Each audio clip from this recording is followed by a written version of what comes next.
बिस्मिल्लाहिर्रहमानिर्रहीम, अस्सलाम वालेकुम। Welcome back to Quality Coaching Academy Peshawar. Second year chapter wise full testing और फिजिक्स पोर्शन की तरफ आ जाइए। Question number 127। A charged particle moving in magnetic field experience a magnetic force given by option A, F is equal to Q into V cross B, F is equal to Q into V dot B, F is equal to V cross B divided by Q, and F is equal to V dot B divided by Q.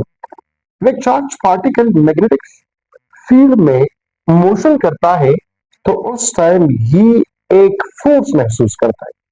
असल में जब charge particle, देखो concept जरा गौर करें और clear करें। यहाँ पर क्वेश्चन नंबर 127, सपोज करें ये हमारे पास मैग्नेटिक फील्ड N2 दी पेज यूनिफॉर्म है, नॉन यूनिफॉर्म है, इसका कोई जिक्र नहीं यहाँ पर, ठीक है।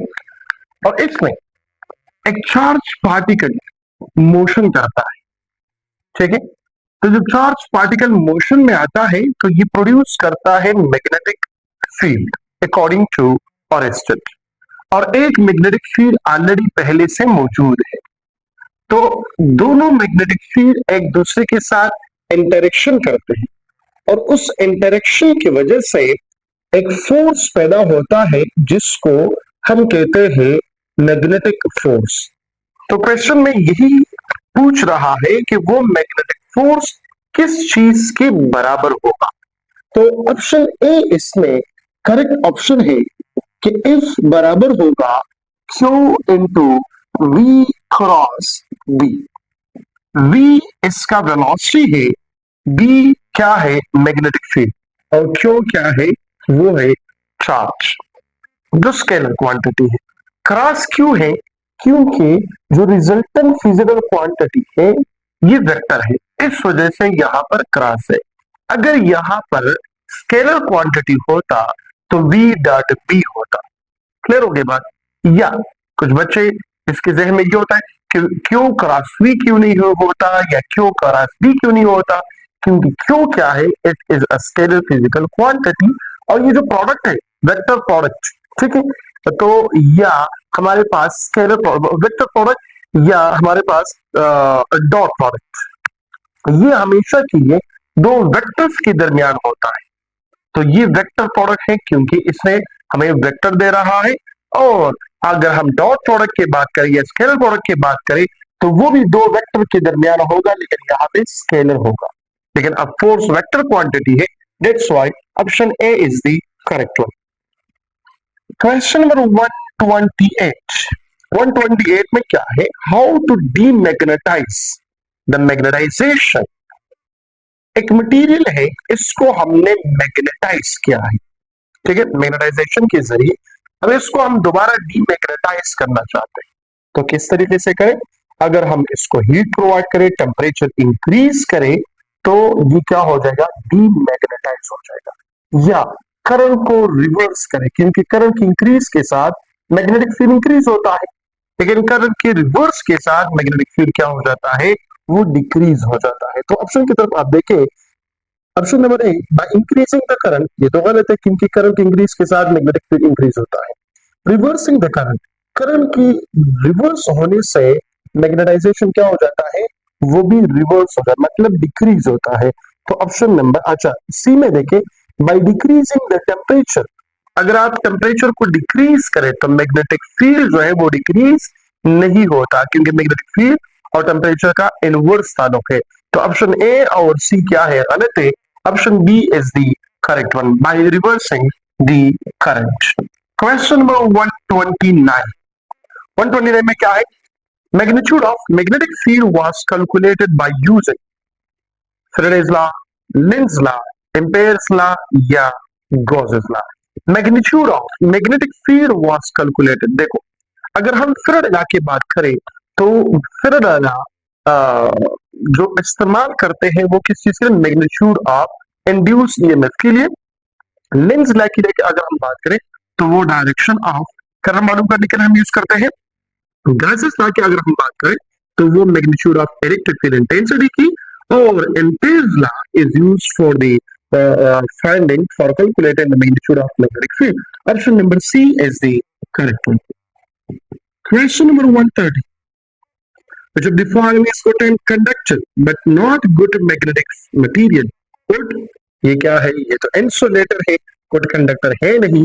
Iron is a good conductor but also is a good magnetic material क्योंकि ferromagnetic material है. लेकिन ये एक गुड कंडक्टर है और इसका मैग्नेटिक मटेरियल भी अच्छा है, ठीक है. लेकिन कॉपर क्या है? वो डायमैग्नेटिक मटेरियल है और डायमैग्नेटिक मटेरियल का जो मैग्नेटिक स्ट्रेंथ है वो क्या है? वो कम है as compare of paramagnetic material and ferromagnetic material.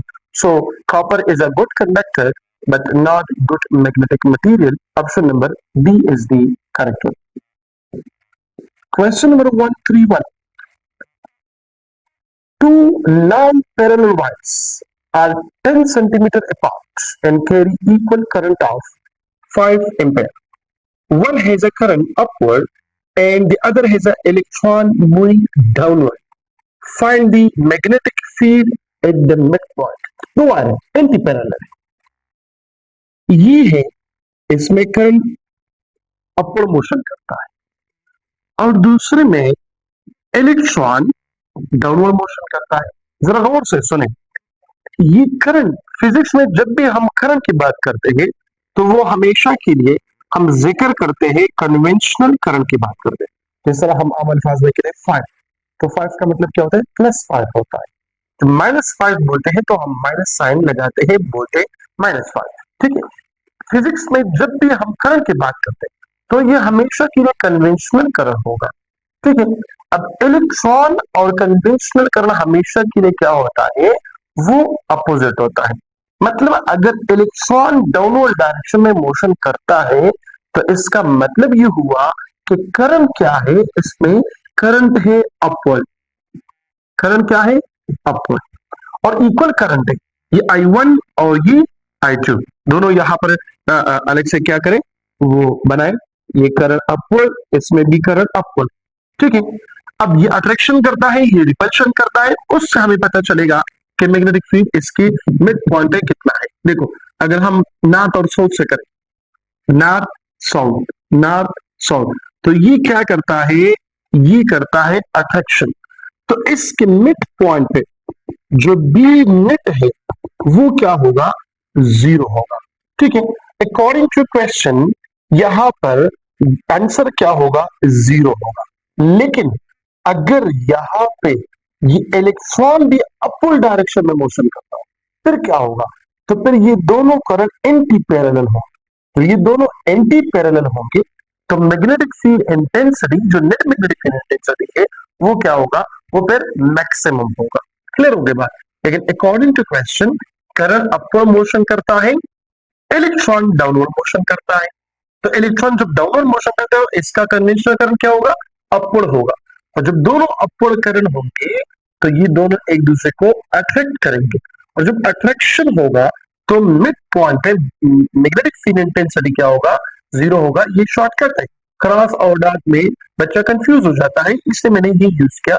North south, north south. अगर ये रिवर्स आए तो फिर ये साउथ होगा, फिर ये नॉर्थ. लेकिन दोनों अपवर्ड है, नॉर्थ साउथ, नॉर्थ साउथ, तो ये एक दूसरे को अट्रैक्ट करता है और अट्रैक्शन में बी नेट क्या होगा? 0 होगा. सो क्वेश्चन नंबर 131 में option number A is the correct one. Question number 132. 132 में क्या है? 3 wires say A, B and C. A and B are parallel and while C is anti-parallel. While B is attracted towards. 3 wires. ये एक wire आ गया, ये दूसरा, ये तीसरा. A और B ये पैरेलल है और C क्या है? ये एंटी पैरेलल है. तो कहता है ये B किस तरफ अट्रैक्ट होगा? C की तरफ अट्रैक्ट होगा या A की तरफ अट्रैक्ट होगा? रिवर्स से देखिए. अगर मैं यहां पर मैग्नेटिक फील्ड लगाऊं, नॉर्थ साउथ, अपवर्ड है तो यहां पर भी नॉर्थ साउथ, डाउनवर्ड है तो डायरेक्शन भी चेंज, साउथ एंड नॉर्थ.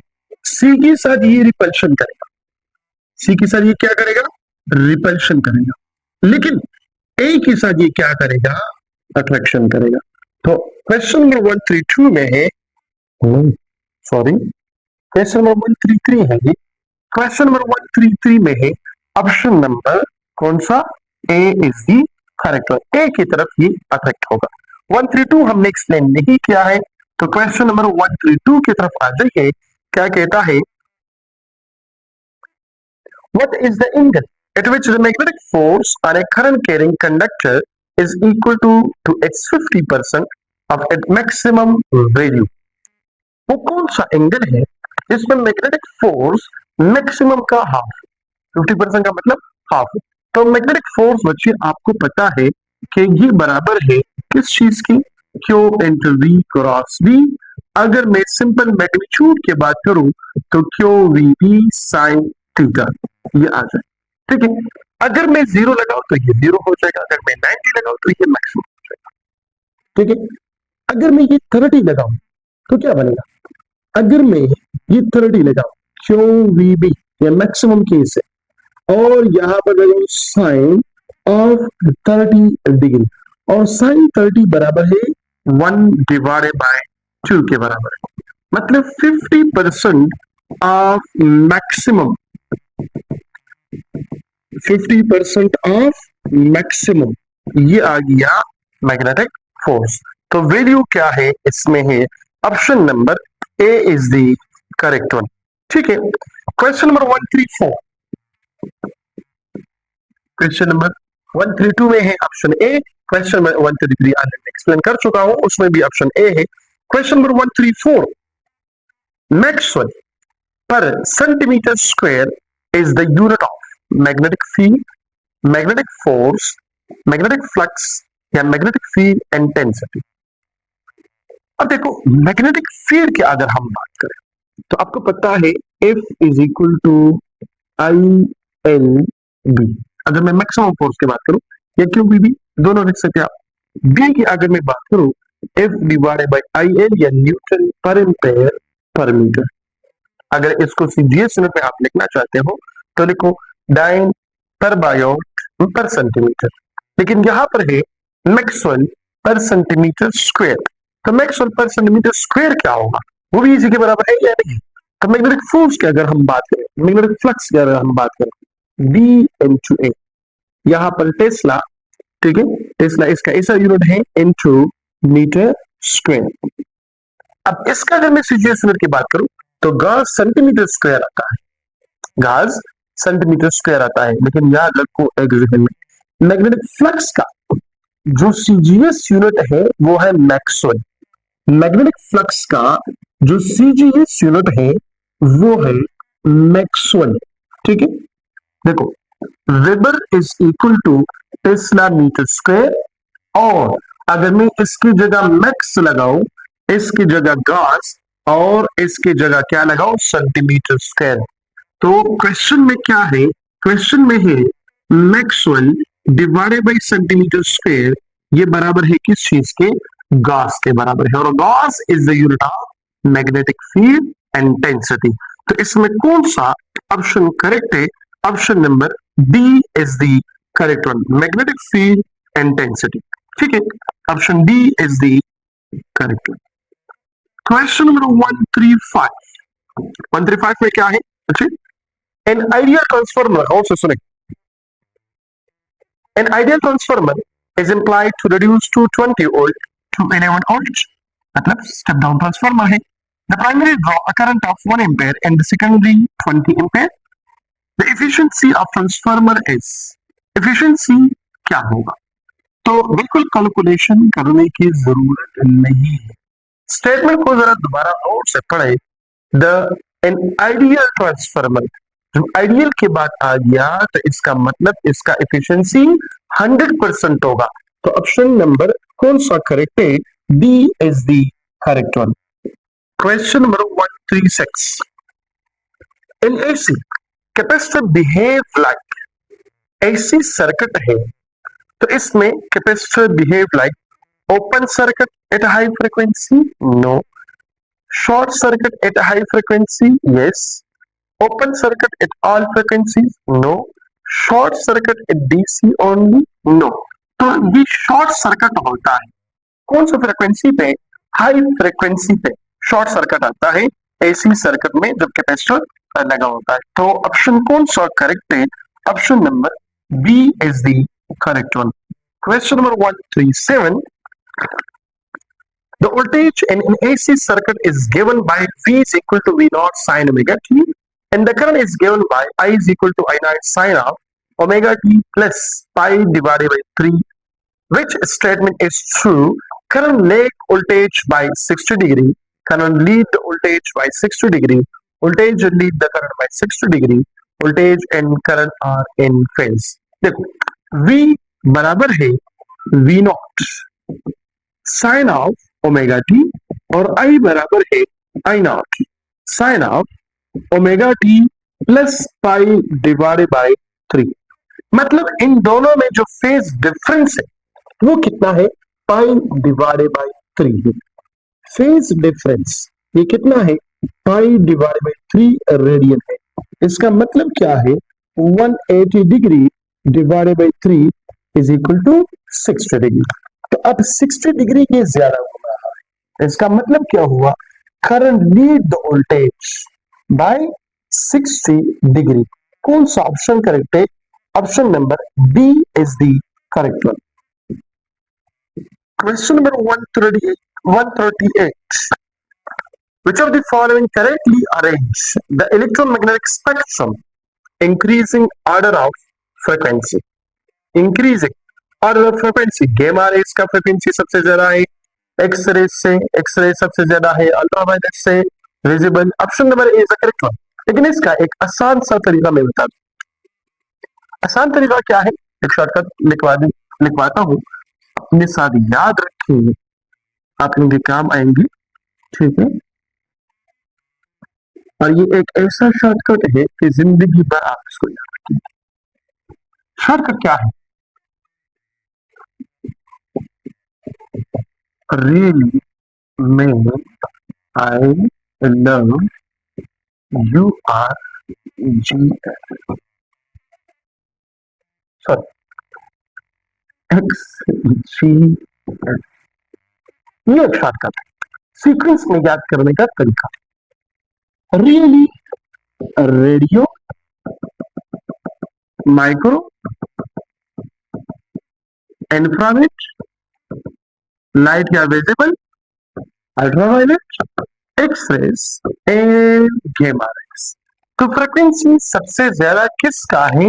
गेमा रेस का है, फिर एक्सरेस का, फिर अल्ट्रावायलेट, फिर लाइट या विजिबल, फिर इंफ्रारेड, फिर माइक्रो, फिर रेडियो रेस। तो कौन सा ऑप्शन करेक्ट है? 138 में 138 में है option number A is the correct one. Question number 138, option number A is the correct one. Question number 139 में क्या है? Which of the following correctly describe the phase relationship in AC circuit? Resistor 0 degree, ठीक है, capacitor -90 degree, inductor +90 degree. Resistor 0 degree, option B, capacitor 60 degree +60 degree, inductor -60 degree, it is completely wrong. And option C, resistor 0 degree, capacitor leads 90 degree, inductor lag 90 degree, and option D, resistor 0 degree, capacitor lag 90 degree, and inductor lead the 90 degree। अब देखो, resistor तो 0 degree, मतलब phase difference between voltage and current is 0 degree, ये हमेशा के लिए याद रखें, ठीक है। अब बात हो रही है कैपेसिटर और इंडक्टर, इन दोनों में एक में करंट लीड कर रहा है, दूसरे में करंट लेग करता है। अब कौन से में लीड कर रहा है? अगर एक में हम मालूम है कि ये लीड करे तो ऑटोमेटिकली दूसरा का पता चल जाता है। मिसाल के तौर पर अगर मैं कैपेसिटर की बात करूं तो कैपेसिटर में आपको याद होना चाहिए कि V बराबर है V naught sine of theta और I बराबर है I naught cos of theta, ठीक है। तो इन दोनों में डिफरेंस कितना है? 90 डिग्री। याद रखो, अभी sine theta cos theta difference आ जाए तो एंगल कितना होगा? 90 डिफरेंस होगा। ये बात जहन में याद रखना है बच्चे, ठीक है। साइन इंटू, इस तरह यहाँ पे जो मैंने लिखवाया था, sine into omega T plus pi by 6 pi by 4 वो आ सकता है, लेकिन जब साइन और कॉस आ जाए तो इन दोनों के दरमियान डिफरेंस हमेशा के लिए कितना होगा, 90 डिग्री होगा। और जब काज आ जाए तो काज हमेशा के लिए लीड करता होगा, ठीक है। तो अब काज किसके साथ है, करंट के साथ है। तो current lead the voltage by 90 degree, ये कैपेसिटर के लिए है। इंडक्टर के लिए V is equal to nought cos of theta and I is equal to I nought sine of theta. उसमें current lag behind the voltage by 90 degree, ठीक है। तो इसमें क्या है, इसमें करंट लीड करता है 90 डिग्री। तो कौन सा ऑप्शन करेक्ट है, option number C is the correct one. Resistor 0 degree, capacitor lead by 90 degree और inductor lead by 90 degree. Option number C is the correct one. Question number 140 क्या है, in pure inductor average power over a cycle is, average power pure inductive circuit और pure capacitive circuit दोनों में average power loss क्या होगा, 0 होगा। और pure resistive circuit में जो एवरेज पावर लॉस है वो VRMS मल्टीप्लाई बाय IRMS के बराबर है। तो इसमें कौन सा ऑप्शन करेक्ट है, क्वेश्चन नंबर 140 में option number B is correct. हमको पता है average power is equal to average V multiply by average I, ठीक है। इंडक्टिव सर्किट है तो मैं यहाँ पे डायरेक्ट वैल्यू लगाता हूँ V not I not sin theta cos theta which is always equal to 0। कैसे 0 होता है, अगर मैं 90 की बात करूं, क्योंकि मैंने कहा इन दोनों के दरमियान हमेशा के लिए कितना डिफरेंस है, 90 डिग्री। तो sin 91 cos 90 0, 1 मल्टीप्लाई बाय 0 0। अगर मैं 180 की बात करूं, sin 180 0, cos 180 -1 0 मल्टीप्लाई बाय -1 0। अगर मैं 360 की बात करूं, sin 360 0, cos 360 1, 0 multiply by 1 is equal to 0। तो एवरेज पावर लॉस क्या होगा, 0 होगा। 141, if frequency increases inductive reactance and capacitive reactance increases, decreases remain constant becomes 0। तो आपको पता है अगर मैं बात करूं XL का तो ये बराबर है 2 pi F multiply by L और XC बराबर है 1 divided 2 pi F multiply by C. Frequency increases, बात हो रही है ना फ्रीक्वेंसी, फ्रीक्वेंसी अगर ज्यादा हो जाए तो XL इसके साथ बढ़ेगा और XC इसके साथ डिक्रीज होगा। क्लियर हो गई बात। तो कौन सा ऑप्शन करेक्ट है, option number B is the correct one. Question number 142, power factor depends upon voltage only, current only, phase angle या रेजिस्टेंस ओनली। पावर फैक्टर हमेशा के लिए याद रखो, ये डिपेंड करता है सिर्फ और सिर्फ एंगल पर, ठीक है। P इज इक्वल टू आपको तो पता है VI cos ऑफ थीटा, सिर्फ cos एंगल पर ये डिपेंड करता है, ठीक है। तो ऑप्शन कौन सा इसमें करेक्ट है, option number C is the correct one. Question number 143 में क्या है, an inductor of 0.5 Henry is connected to 50 Hertz supply. Inductive reactance will be, inductive reactance कितना होगा, यही वैल्यू है लगाए, XL is equal to 2 by F multiply by L। 2 by F कितना है 143 में, अब गौर से देखें, F है 50 हर्ट्ज, L कितना है 0.5, तो 0.5 और 2 खत्म हुआ, 50 पाई आ गया। अगर 50 मल्टीप्लाई बाय 3.14 इससे 150 समथिंग आ जाएगा, तो 150 ओम की बात हो जाएगी। ऑप्शन नंबर कौन सा करेक्ट है, 150 ओम। अब देखो ऑप्शन बी 100 ओम है, ऑप्शन सी 57 है, ऑप्शन डी 34 है। तो सबसे नजदीक और सबसे करीब कौन सा है, ऑप्शन ए 150 143 में है, option number A is correct. Question number 144 में क्या है, जरा गौर से देखें, time period of one cycle of AC. Amazing, one cycle of AC, ये वन साइकिल, इसका टाइम पीरियड कितना होगा ये पूछ रहा है। तो आपको पता है टाइम पीरियड ये बराबर है 1 डिवाइड बाय एफ, और 1 डिवाइड बाय एफ का मतलब 1 डिवाइड बाय 50, क्योंकि एसी का जो फ्रीक्वेंसी है वो क्या है? वो 50 हर्ट्ज है। 50 हर्ट्ज का मतलब क्या है? एक सेकंड में ये 50 टाइम 50 साइकिल कवर करते हैं। और हम एक साइकिल की बात करते हैं कि एक साइकिल में टाइम कितना होगा। तो इसको हम लिख सकते हैं ना, 1/5 मल्टीप्लाई में 10 पावर 1। ठीक है, हो जाएगा 0.5 0.2 10 पावर 1 ऊपर जाएगा तो 10 पावर -1 हो जाएगा। ये बनेगा क्या? 0.02 सेकंड। इतना टाइम लगता है। अब देखते हैं इसमें ऑप्शन कौन कौन सा है। 2 सेकंड, नो। 2 मिली सेकंड, पता नहीं। 20 मिली सेकंड, पता नहीं। 0.002 सेकंड, पता नहीं। अब देखो, 2 सेकंड तो नहीं है। अगर हम बात करें 3, अगर ये यहां पर 10 मल्टीप्लाई बाय -2 सेकंड, तो ये बनेगा 2 सेंटी सेकंड हो जाएगा, जो इसमें मौजूद नहीं है। हम क्या करते हैं? अब यहां पर रोड से लेके अगर हम इस तरह करें कि 2 multiply by 10 multiply by 10 power -1 multiply by 10 power -2 second, तो ये जाएगा 20 multiply by 10 power -3 second, which is equal to 20 milli second.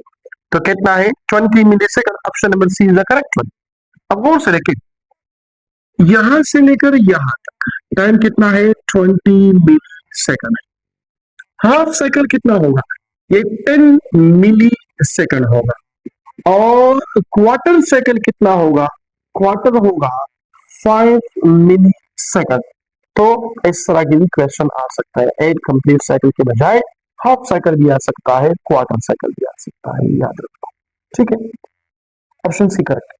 Question number 145। Question 145 में क्या है? Which derived unit below is equivalent to the SI unit for magnetic field strength, the Tesla? Newton meter ampere, Newton per meter ampere, Newton per ampere per meter, या ampere meter into Newton। तो newton पर ampere पर metre is the correct option. क्यों? क्योंकि magnetic force जो maximum value है वो बराबर है आई पी, और B is equal to F divided by I A. Newton divide by ampere into metre, और बी की जगह हम टेस्ला लगाते हैं। तो ऑप्शन कौन सा करेक्ट है? Option number C is the correct one. Question number 146 क्या कहता है? When a charged particle enter a uniform magnetic field, there is a change in magnitude of momentum, magnitude of velocity, direction of velocity, या all of this. क्या होगा? यहां पर सिर्फ direction of velocity में फर्क आता है। याद रखें, when a charge particle enter the uniform magnetic field at 90 degree, ठीक है, तो देयर इज अ चेंज आएगा जब 90 डिग्री के साथ। ये मिसाल के तौर पर magnetic field into the page है और यूनिफॉर्म मैग्नेटिक फील्ड, और चार्ज एंटर हो जाए 90 डिग्री के साथ, तो ये सर्कुलर मोशन करेगा, यूनिफॉर्म सर्कुलर मोशन। ठीक है, अगर यूनिफॉर्म सर्कुलर मोशन आ जाए तो सिर्फ और सिर्फ डायरेक्शन ऑफ वेलोसिटी में चेंज आता है, क्योंकि मोशन क्या है? यूनिफॉर्म है। ठीक है, या अगर मैग्नीट्यूड ऑफ मोमेंटम की जगह डायरेक्शन ऑफ मोमेंटम आ जाए तो वो भी सही। ठीक है, तो डायरेक्शन ऑफ वेलोसिटी या डायरेक्शन ऑफ मोमेंटम, ये दोनों चेंज हो सकता है, लेकिन यहाँ पे मोमेंटम का तो क्या केवल है, मैग्नीट्यूड ऑफ मोमेंटम है। दैट्स व्हाई सिर्फ डायरेक्शन ऑफ वेलोसिटी चेंज होगा 146 में। ठीक है, ऑप्शन नंबर कौन सा है? C is the correct one. Question number 147। 147 में क्या है? An ideal transformer step up और step down energy, AC voltage, DC voltage, या पावर। तो स्टेप अप या स्टेप डाउन द पोटेंशियल, ये ट्रांसफार्मर का डिफिनीशन है। क्या डिवाइस विद स्टेप अप और step down the electric potential is known as transformer. तो option number B is the correct one. Question number 148, ये कई दफा टेस्ट में आए हैं। ठीक है, ये 147 वाली। 148 की तरफ देखें, क्या है? When a material is placed between two plates of a capacitor, the energy stored in a capacitor. देखो, बहुत इंटरेस्टिंग क्वेश्चन है। दो प्लेट्स ऑफ कैपेसिटर और इसके दरमियान हमने कोई मटेरियल रख दिया। सपोज करें हमने क्या रखा, जर्मेनियम। लेट सपोज, ठीक है, ये प्लस क्यों या माइनस क्यों। अब एनर्जी स्टोर इसमें क्या होगा, इंक्रीज होगा या डिक्रीज होगा। तो आपको एक रिलेशन का पता है, U D is equal to 1/2 A epsilon naught E square A into D multiply by epsilon R. Majority बच्चे वो क्या करते हैं, u is directly proportional to epsilon R करते हैं। तो यहां पर अगर मटीरियल हम रखें तो एनर्जी क्या होगा, इंक्रीज होगा। एनर्जी क्या होगा, इंक्रीज होगा। और ऑप्शन में भी इंक्रीज है, वो टिक कर रहे हैं, लेकिन हालांकि वो क्या है, वो गलत है। क्यों गलत है, अब कौन सा नहीं। यहां पर इंटेंसिटी पर भी असर पड़ेगा। इंटेंसिटी पर क्यों असर पड़ेगा, आपने तो यहां पर मटेरियल रख दिया। मिसाल के तौर पर इलेक्ट्रिक फील्ड इंटेंसिटी का डायरेक्शन इस तरफ है, plus Q to minus Q. तो इस मटेरियल के अंदर पोलराइजेशन होगा, और जब पोलराइजेशन हो गया तो क्या होगा, फिर यहां पे बनेगा, सपोज करें यहां पर बनेगा प्लस क्यू, यहां पर बनेगा माइनस क्यू, डाइपोल बन जाएगा। और अंदर से जो इलेक्ट्रिक फील्ड इंटेंसिटी का डायरेक्शन है वो क्या होगा, इसका अपोजिट होगा। तो नेट इलेक्ट्रिक फील्ड इंटेंसिटी क्या हुआ, वो डिक्रीज हुआ। नेट इलेक्ट्रिक फील्ड इंटेंसिटी क्या हुआ, डिक्रीज हुआ। और ऊपर से यहां पर क्या है, स्क्वायर भी है, स्क्वायर भी है तो और भी डिक्रीज होगा। और डिक्रीज हो गया तो यू क्या बनेगा, यू कम हो जाएगा। दूसरे अल्फाज से गौर से देखिए, अगर मैं वैल्यू लगा 1/2 ए एप्सिलॉन नॉट, ये ए यहां पर आ रहा है ऑलरेडी, एप्सिलॉन नॉट, और यहां पर डी अपनी जगह पर, एप्सिलॉन आर अपनी जगह पर, ई स्क्वायर की जगह लगाता हूं क्या, Q divided by 4 pi epsilon naught into R square into whole square. बाकी सब को छोड़े और यहां पर एप्सिलॉन आर में, मैं एप्सिलॉन आर की बात करता हूं, ठीक है। ऊपर एक एप्सिलॉन आर है और नीचे कितनी एप्सिलॉन आर है, एप्सिलॉन आर स्क्वायर है।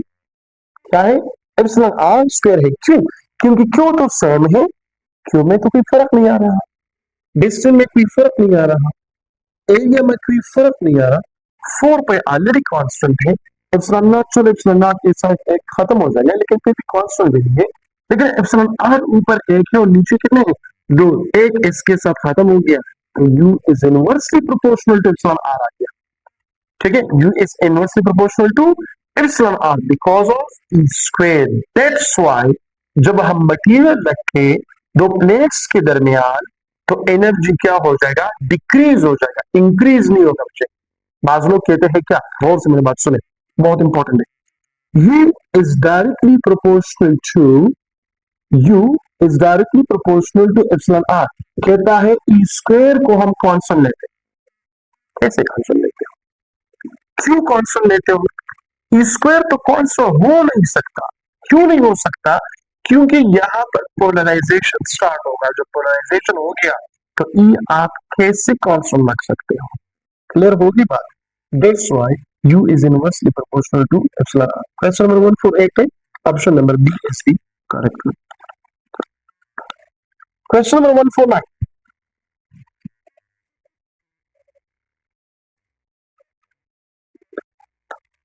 फिर भी अगर आपको समझ नहीं आया वीडियो को थोड़ा सा पीछे लेके जाए और दोबारा इस एमसीक्यू को समझे, ये कंसेप्ट क्लियर करें बच्चे, ठीक है। Question 149, the spectrum of electromagnetic waves is composed of base series, 5 series है, सबको पता है।